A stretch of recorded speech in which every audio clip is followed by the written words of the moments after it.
Kasus penipuan dan utang, Lisa Mariana dilaporkan ke polisi. Selebgram Lisa Mariana kembali dihadapkan dengan persoalan hukum, setelah berseteru dengan Ridwan Kamil di Bareskrim Polri.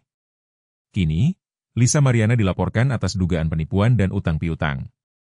Lisa Mariana dilaporkan ke Polres Metro Jakarta Timur pada Minggu, 10 Agustus 2025 atas dugaan penipuan dan persoalan utang piutang.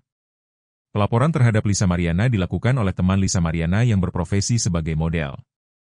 Saya membuat laporan terhadap saudari LM yaitu terkait penipuan dan peminjaman uang, jelas Dewi Wulan dikutip dari channel YouTube, Selasa, 12 Agustus 2025.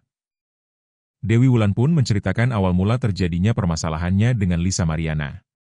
Jadi, pada 2025 dia meminjam uang dan berjanji untuk mengembalikan pada 23 April. Namun, setelah dari tanggal yang dijanjikan LM ini mengingkari janjinya. Uang yang dia pinjam itu 10 juta rupiah, jelasnya. Ia mengatakan, pada saat itu Lisa Mariana meminjam uang kepadanya akibat kebutuhan yang terdesak. Alasan peminjaman karena dia bilang dalam keadaan terdesak, dia butuh banget makanya sebagai manusia aku memiliki hati baik. Apalagi, dia bilang setelah urusan selesai akan dikembalikan tetapi saat ini tidak ada niatan baik. Semua bukti lengkap, ungkapnya. Ia mengaku dari total uang 10 juta rupiah yang dipinjam, Lisa Mariana baru mengembalikan 2 juta rupiah.